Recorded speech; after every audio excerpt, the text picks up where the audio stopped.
Good morning, everyone. In this video, I'm going to talk about a story that has been included in English book of class 11.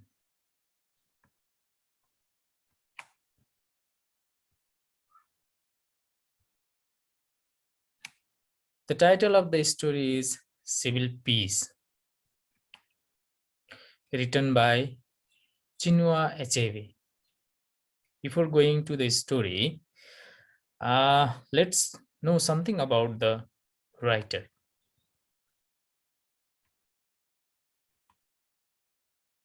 Chinua Achebe was a Nigerian short story writer, novelist, poet, professor, and critic as well. As he was from the Igbo village of Ogidi in southeastern Nigeria, his writing focused on the tradition, culture, political turmoil of Nigerian from colony to post-colony, civil war to post-civil war.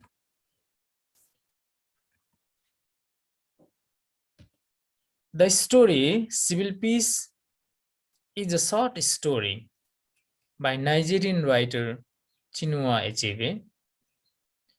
It was published in 1971. It is set in the time of the post-Nigerian Civil War. The Igbo, one of the ethnic groups in Nigeria, tried to form the independent country, Republic of Biafra. The war was bloody, took place for 3 years. Finally, Igbo were forced to surrender. Due to the war, Biafran suffered famine, where nearly 1 million people died. Achebe has used the local dialects and setting to show the reader how was the situation of Nigeria at the time. Let's talk about the character in this story.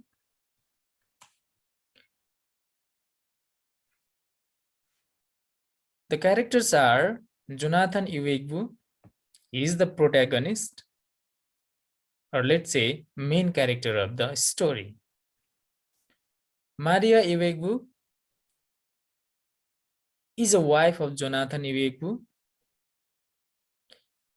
3 children.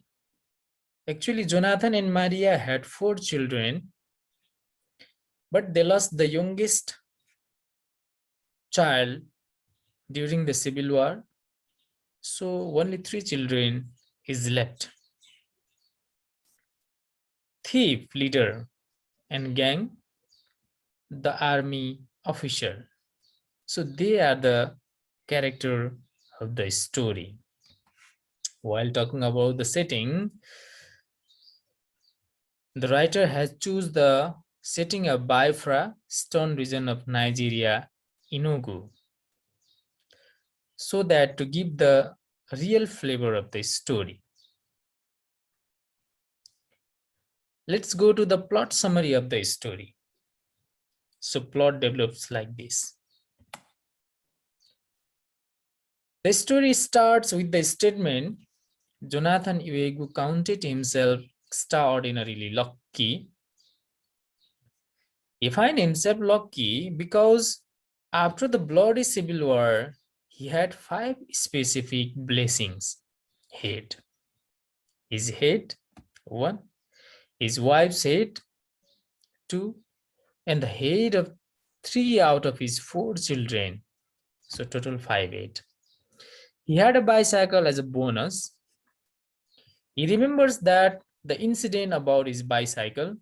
One day he was going to buy firewood when a soldier almost commandeers his bicycle for military purpose. But due to the lack of firmness, Jonathan adopts and provides 2 pounds instead. That night, he buried the bicycle nearby the graveyard where his youngest son was buried too. After the civil war was over, Jonathan returns to the place and digs up his bicycle. Now, He is happy to discover it is in fine condition. Only a little palm oil greasing is needed. He says nothing puzzles God. It is a repeating refrain in the story, which means Jonathan accepts that he will never understand God's plan for people.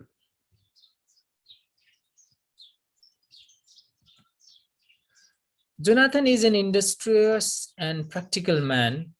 He put his bicycle in immediate use as a taxi service. He earned some by-friend money by ferrying camp officials and their families across 4 miles. He charged them £6 per trip. At the end of the fortnight, he was successful to make a small fortune of £115. After that, he made the journey to Enugu and found another surprise waiting for him. The surprise was his old little house in Ogui Oversight. A huge concrete house near his house was a mountain of rubble, but windows, doors, and 5 sheets of roof were only missing of his house. He collected a bit of zinc and a wood and shaggy sheet of cardboard laying around his neighborhood. After that, he sought and got a poor carpenter with an old hammer, a blunt plane, and a few bent and rusty nails in his tool bags.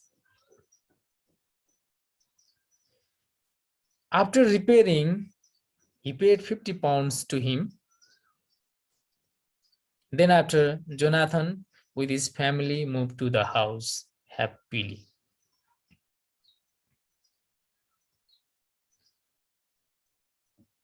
After going to the house, now they started to do something for their living.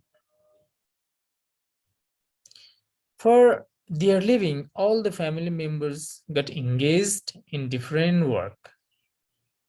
Maria started to make breakfast akara balls for the neighborhood. His children picked mangoes and sold them to soldiers' wives for a few pennies. Jonathan opened a bar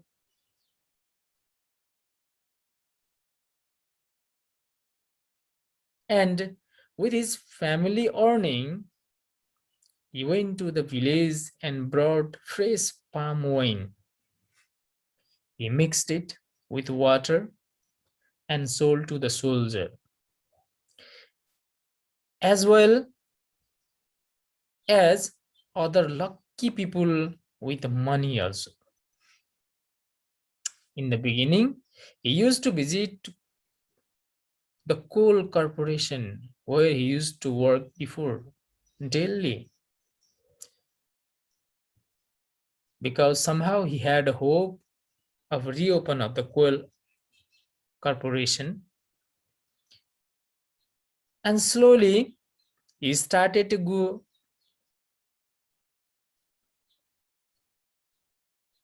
every other day and finally once a week.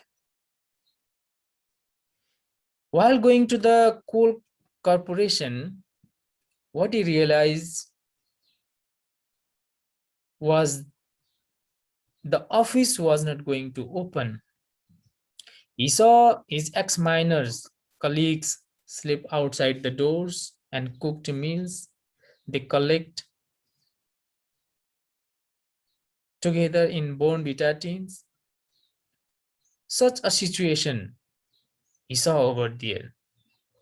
And he found himself very lucky because he had family and house as well. After realizing that his office is not going to reopen, he committed himself in the bar work. But nothing possessed God. He endlessly scuffled in the queue for 5 days in the hot sun outside the treasury.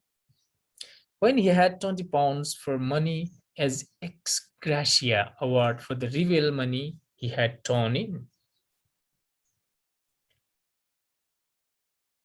Government had decided to provide money to the people who were reveling as an ex gratia. When he got, he simply held the money tight and buried his fist and put it in the trouser pocket. He was getting extra careful because he had seen a man couple of days before lost his money in the oceanic crowd. After all, a heartless ruffian picked it off him. So realizing that incident,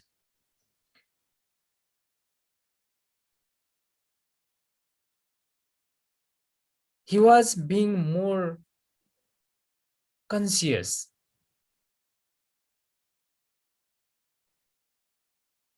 so that he could safely reach to the home with the money. Realizing he should make his right hand free for shaking, he transferred the money to his left pocket and walked to the home safely. Jonathan was normally a happy sleeper, but that night he found some strange that the noise of neighbors died down, one after another, including watchmen who used to knock an hour on some metals. Suddenly he heard a knocking outside. Who is knocking? Whispered his wife, but he was unknown too. The second knocking was allowed. Jonathan asked who was knocking. They replied they were a thief in a very cool manner. In fright, they screamed for help. They asked for help from neighbors, police.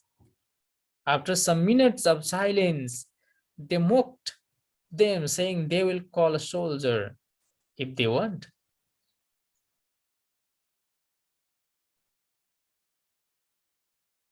It shows that thieves were not afraid of anybody. They were taking the advantages of the situation.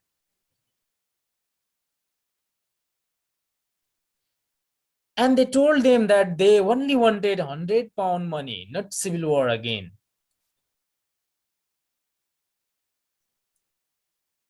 The leader of the thieves said, the civil war is already over. So we don't want civil war. We want civil peace.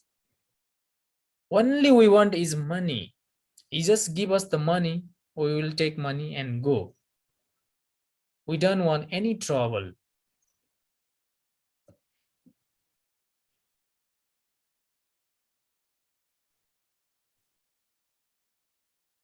After this, Jonathan realized that no one is coming to help them. And Jonathan swore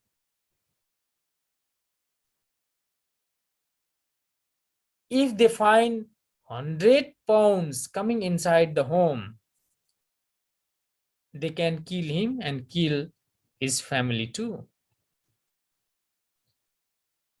And he reveals that he has £20 he got as ex gratia. And then after, the leader said, okay, bring that money to me. And Jonathan provides that £20 to the leader. The other member of the gang were insisting that they should go inside and search because Jonathan was telling them lie. But the leader silenced them.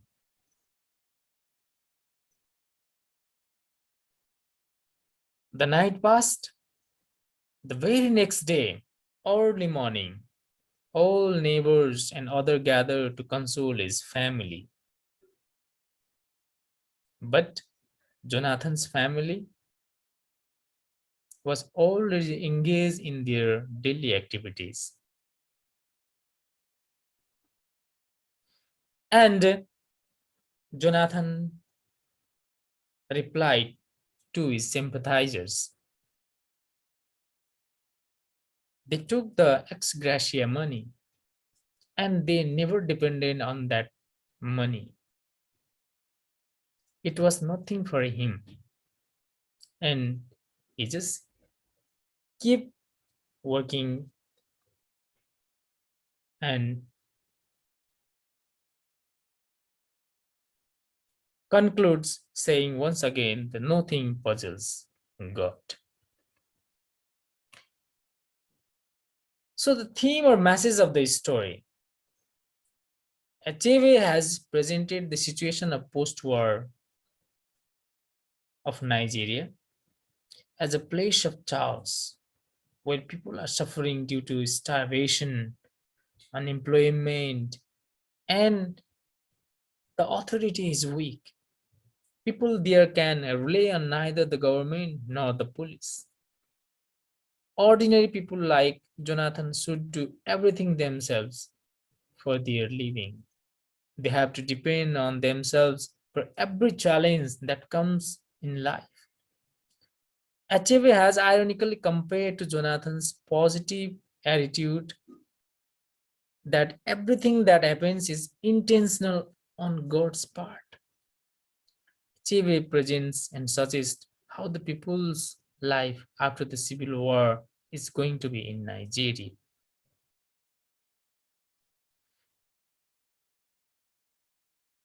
Thank you very much.